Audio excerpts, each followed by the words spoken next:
supaya dia tak tak melakukan berguna kepada masyarakat. Dan saya pernah pergi ke penjara Kajang baru-baru ni. Baru-baru ni pergi penjara Kajang, ada urusan lah, bukan sebab saya masuk penjara. Ada urusan. Jadi saya nampak bahawa ada usaha nak orang kata menukar penjara ini daripada satu pusat hukuman kepada pusat rehabilitasi. Saya tengok bantuan dibagi latihan, ada yang di mana dia orang dah mula taklah bebas tapi dia dah berada di luar dan sebagainya. Dia ada macam mana proses tu? Dia apa yang saya tahu maklumat dengan daripada kawan-kawan yang masih bertugas. Sekarang kita ada bantuan boleh Peru ada ataupun boleh kita bercuti. Dan bantuan muda kita kalau ada yang masuk penjara dia boleh kita bawa dia masuk bersekolah di dalam penjara. Kita ada integrated penjara sehingga dia dapat pergi ke universiti. Dan kita ada satu penjara di Puncak Alam yang koordinat dengan UiTM kata saya. Jadi di mana banduan itu kalau mereka berminat mereka boleh melanjutkan pelajaran. Boleh pergi. I see. Jadi tak adalah kita orang kata apa lepas keluar penjara dia tak ada apa-apa buat jenayah lagi masuk balik kan. Baik kepada cerita Datuk Seri Anwar Ibrahim tadi kan. Apa mungkin satu pengalaman, satu cerita yang mungkin Pak Nik boleh ceritakan kenangan-kenangan bersama dengan Datuk Seri Anwar Ibrahim kata. Antaralah. Antaranya Datuk Seri seorang yang memorinya memang kuat. Memang saya ada satu kawan saya kirim salam kat dia. Ceritalah ni cerita. Saya bagi tahu kat dia. Saya kata Datuk Seri saya balik ke Kota Baru ada orang kirim salam kat Datuk Seri. Saya kena sampai salam. Saya kata dia ni junior Datuk Seri di MCKK. Dan dia jumpa Datuk Seri masa dia kerja di RRI. Masa itu Datuk Seri Menteri Pertanian. Oh, lama dia berfikir. Dia tahu dia kata itu Wan Mukhtar nama dia. Saya ingat dia pengarah di RRI. Saya tanam pokok untuk perrasmian di tempat tu. Dia ingat. Dia ingat peristiwa. Bendanya dalam kesehatan dah mungkin dah dimulai 16 tahun terdahulu. Itu memori dia kuat. Dan dia nak proof kat saya memori kuat. Dia tanya saya, wadah tu nombor berapa ni? Dia kata, saya tak ingat sih. Aku ingat, hang tak ingat. Jadi dia boleh ingat nombor parti wadah tu dia boleh ingat. Kita bersama dalam van lah masa nak pergi mahkamah. Saya mengiring dia selalu pergi mahkamah. Saja dalamnya dia saja dia teki-teki lah macam itulah. Tapi memori dia memang bagus. Dan antara aktiviti beliau dalam penjara membaca, ada orang kata dia suka membaca, menulis. Baca, ya Allah. Dia membaca buku. Buku tak pernah putus daripada sampai daripada yang hantar buku tu profesor, pensyarah yang pergi keluar negara hantar buku. Dan tulis nama betul, tak ada samaran pun. Kalau profesor sekian tulis nama daripada Jepun, mana dia pergi di Jepun, dia ada buku beli. Cuma buku tu sampai di pejabat kita tapis lah dulu. Tengoklah dulu. Tapis, lepas tu baru bagi kat Datuk Seri. Bahkan Datuk Seri ada mini library dia di sebelah bilik ni. Satu almari untuk simpan buku. Bilik ni. Jadi kunci tu ada dua kunci. Satu Datuk Seri pegang, satu kita pegang. Jadi buku tu kalau dia nak baca, dia akan bagi tahu kat kawan tugas buka. Dua-dua sekali buka lah. Oh, dia ada dua key.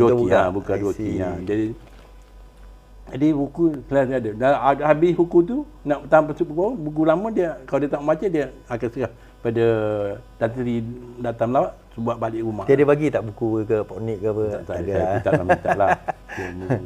Buku tu macam nyawa dia memang sayang buku. Dia menulis juga. Menulis. Sebab ada ni saya tak nak baca lah kan, tapi ini kenangan Pak Nik lah. Di mana ini adalah satu surat yang dikirimkan oleh Datuk Seri Anwar Ibrahim. Yang ni dia bagi last day saya di penjara Sungai Buloh. Hari terakhir saya di penjara Buloh. Esoknya saya nak lapor diri di Kajang. Jadi hari tu pada masa tu beliau masih di penjara Sungai Buloh. Masih di penjara Sungai Buloh. Dan pagi tu Datuk Seri nak pergi ke mahkamah.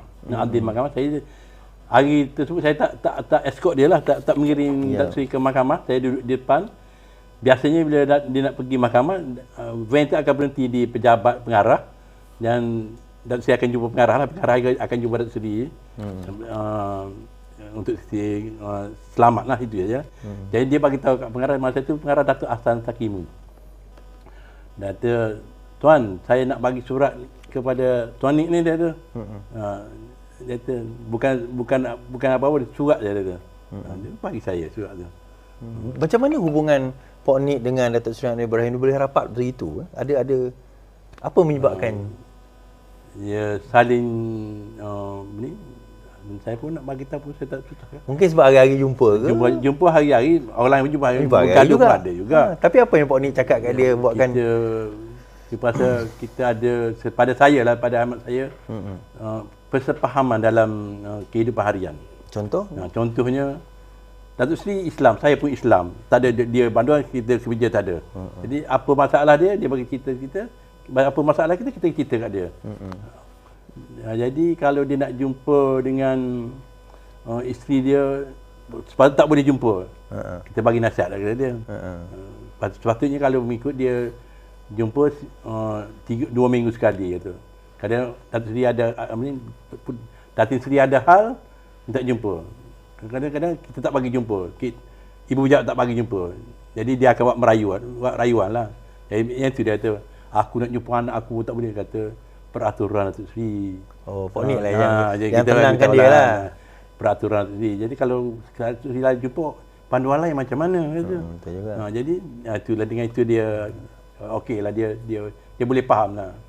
Tak ramai yang tahu, mungkin ada yang tahu. Ramai yang tahu kalau ikut perkembangan Datuk Seri, ramai yang tahu. Dua kematian berlaku sewaktu beliau di dalam penjara. Dan satu pernikahan. So mungkin boleh Pok Nik cerita tu. Kematian tu satu abang dia Marzuki, tak abang dia lah. Marzuki dan ibu dia. Ibu dia lah Mak Yam. Mak Yam tu alhamdulillah lah, Datuk Seri dapat jumpa Mak Yam di hospital sampai Mak Yam bernafas akhir lah.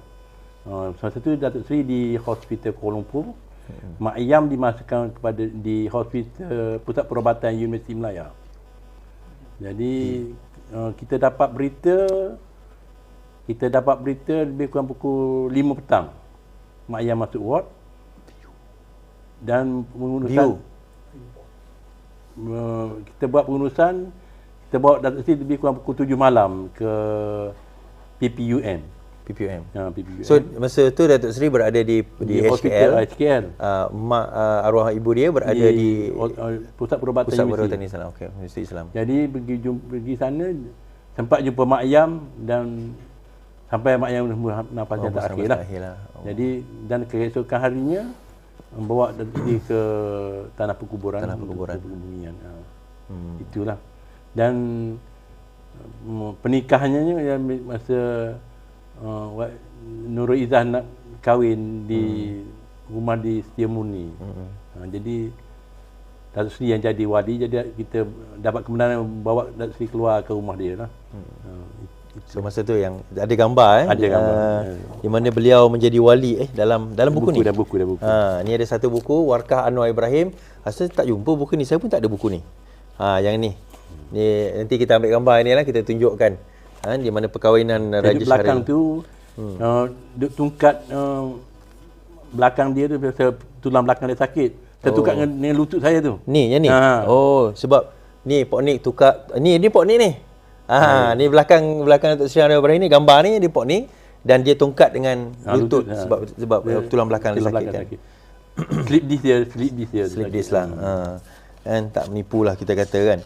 Dan Raja nanti aku hantar kat engkau gambar ni. Raja Syaril. Ni kawan saya juga. Masa kat UK dulu kami sama. Sebelum dia kahwin dengan Izzah lagi.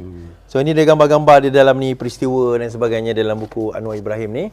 Kita kata surat-surat dari penjara 1998 sehingga tahun 2004. Baik, masa Pong kata Pok Nik bersama dengan kira menjaga Datuk Seri Anwar Ibrahim sebagainya. Kita kata daripada segi diet, kita dah cerita tadi, pemakanan dan sebagainya. Rutin harian di luar penjara, ada tak dia berjumpa dengan, maksudnya dia keluar daripada sel, ada exercise ke, pada tempat ke sebagainya? Ada. Dia pergi library? Library dia ada buku, dia dah ada dah. Oh, dah ada lah. Buku dia library kita buku apa adalah buku sedikit itu tu. Novel. Datuk Seri tak bacalah novel. Tak baca. Saya pun tak baca novel. Jadi tapi di luar adalah kadang-kadang dia nak main pingpong pun ada, main pingpong. Oh, dia main pingpong juga? Ada juga. Main pingpong, berlari sikit-sikit. Ada berinteraksi dengan inmate lain tak? dengan kalau yang pergi hospital tu adalah cakap juga. Di masa sukan tu? Sukan tak jadi seorang tak bagi ramai-ramai. Kita jaga keselamatan dia juga, tak orang kacau pun. Ya, betul. 4,000, 5,000 inmate dalam tu kita pun tak tahu bagaimana. Dan dia pun bekas Timbalan Perdana Menteri pada waktu itu kan. Jadi, Puan Nik, apa yang Puan Nik apa orang kata bagi pesanan lah kalau kita kata, kalau kepada orang kat luar sana, apa peribadi Datuk Seri Anwar Ibrahim, apa cerita dah bagi tadi peribadi dia, mungkin ada pesanan-pesanan dia cakap ada Puan Nik dan sebagainya yang dia pernah bagi tahu Puan Nik? Dia pesan kerja baik-baik. Jangan rasuah, jangan zalim orang, dan tawakal dengan Allah. Itu dia. Tuan-tuan, saya tak tahulah kalau orang macam ni lagi orang agak jahat, saya tak tahulah. Yang pertama sekali kita nak cerita, beliau berada di dalam penjara, membela nasib rakyat. Orang nak kenakan dia dengan kes rasuah tak boleh. So orang kenakan dia dengan kes liwat. Ni saya nak tunjuk ada satu keratan akhbar ni. 5 tuduhan terhadap Anwar Ibrahim digugurkan. Ini tahun 2001. 5 tuduhan digugurkan. 5 kes itu membabitkan 4 pertuduhan liwat dan 1 kes salah guna kuasa. Dan kita kena ingat peristiwa-peristiwa ni kenapa liwat? Ni saya nak ceritalah. Kenapa liwat yang dikenakan? Kita kata sebab kalau dia berzina dengan perempuan itu bukan satu kesalahan jenayah. Nak letakkan kesalahan rasuah tak boleh. So akhirnya liwat, sebab liwat ni melibatkan 20 tahun penjara dan juga denda sebatan sekali. Melibatkan kalau kita kata 20 tahun penjara ni memang satu yang tinggilah 377A, kita kata section kanun kesesahan 377A. Jadi itu yang dia boleh kenakan, dan nak buktikan tu pun macam mana kita nak buktikan kan?